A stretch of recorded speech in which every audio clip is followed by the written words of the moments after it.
Now, should we be scared of the new infectious disease? Are you scared? Who is scared here? No one is scared. Maybe you didn't listen.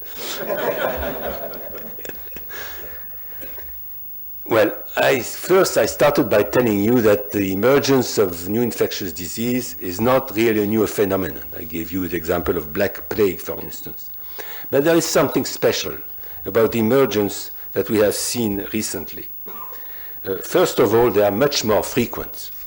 The WHO says that there is about one new infectious disease which is detected each year. It's a very large number. Not all of them are very dangerous, but they are identified. So part of it is because we have better identifying techniques, but really there are new ones which appear. And the second is that they do not always correspond to a disease which is endemic in one region of the world and is transported.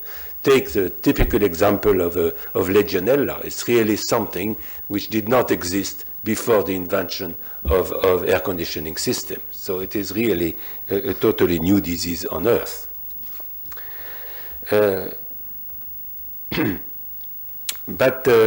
So I showed you the two main large regions where you have emergence. First is because people change their habits, and that allows microbes which existed somewhere in animals generally to develop. And the second reason is the adaptation of the microbes.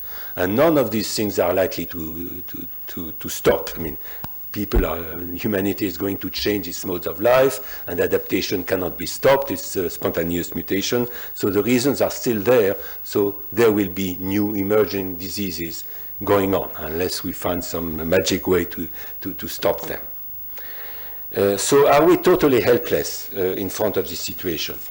I will just very fast enumerate the reasons why we are not totally helpless. First of all, there has been a huge development of surveillance mechanism, the epidemiological surveillance.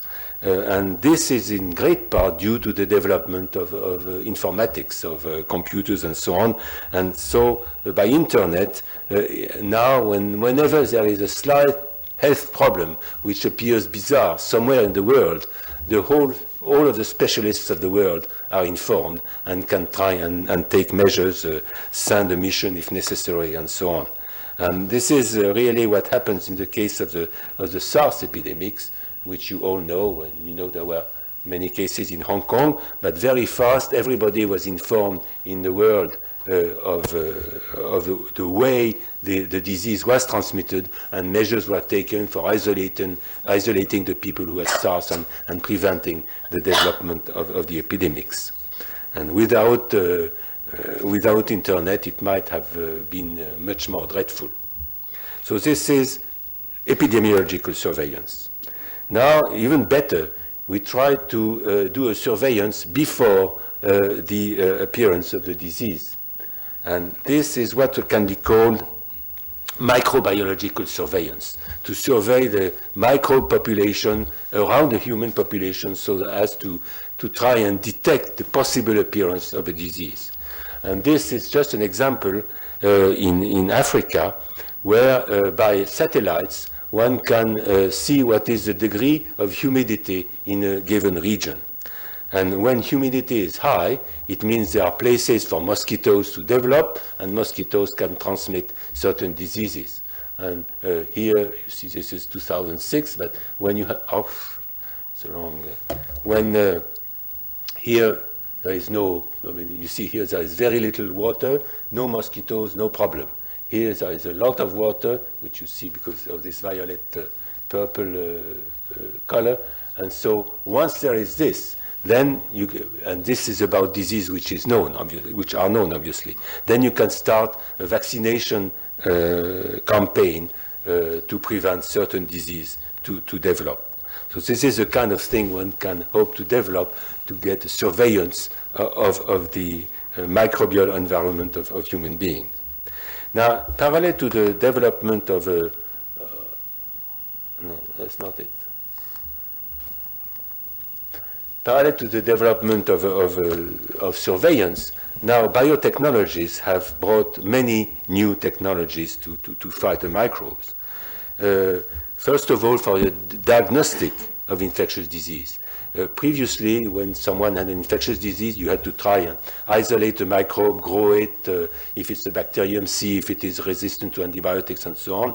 Now, with the DNA probe, you can, in a few hours, know what is the microbe you are infected with and decide what cure to use. So the rapidity of diagnostic has greatly improved.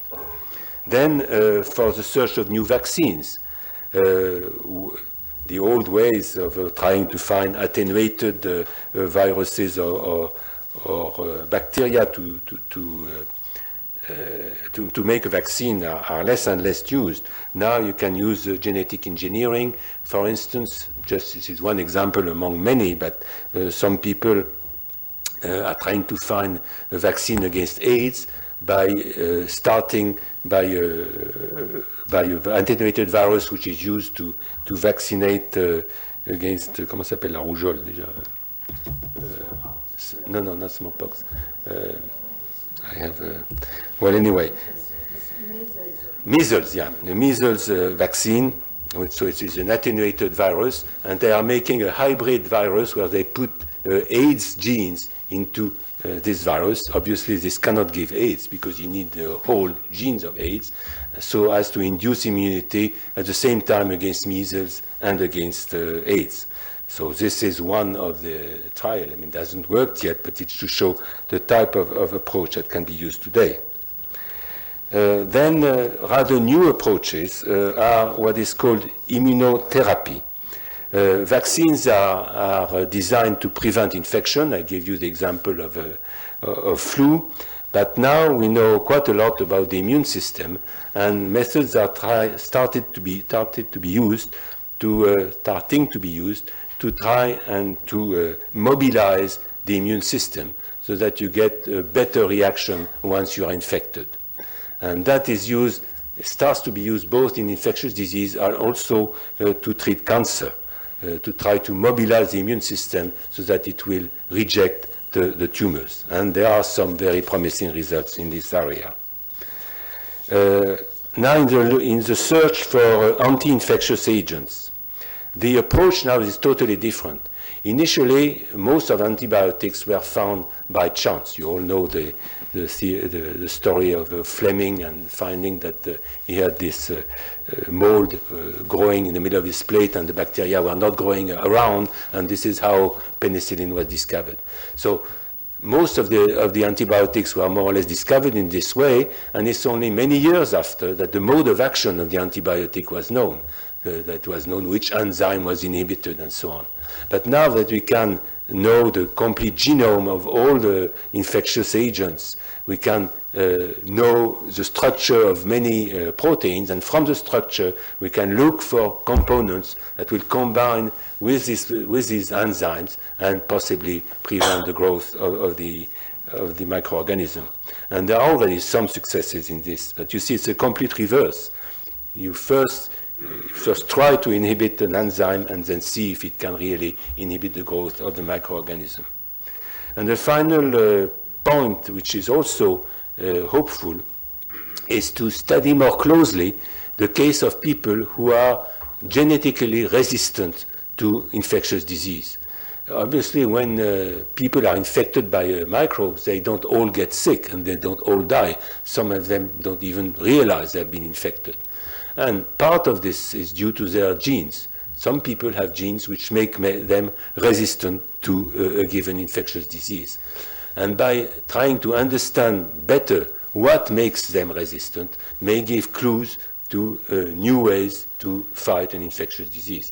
There was an interesting example regarding AIDS, where there were prostitutes in Africa who were never getting AIDS.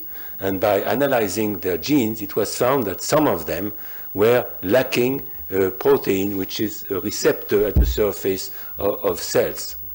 And it is because they did not have the receptor for the virus that they were not infected. And so this gave the idea of looking for compounds that would inhibit this receptor, so that for people who have the receptor, which is the general population, you might prevent infection by the virus. And this is one of the compounds which is presently used to try and cure AIDS. So this is certainly a new avenue that will be developed. So my conclusion is written here. So in spite of a rather frequent emergence of new diseases, we may hope that new technologies will allow humanity to maintain a modus vivendi with pathogenic microbes. However, we should always stay on guard and remember that new and deadly infectious diseases may emerge at any time. And we should not repeat the mistake made by the Surgeon General of the USA in 1967. Research on infectious disease should remain a priority. Thank you.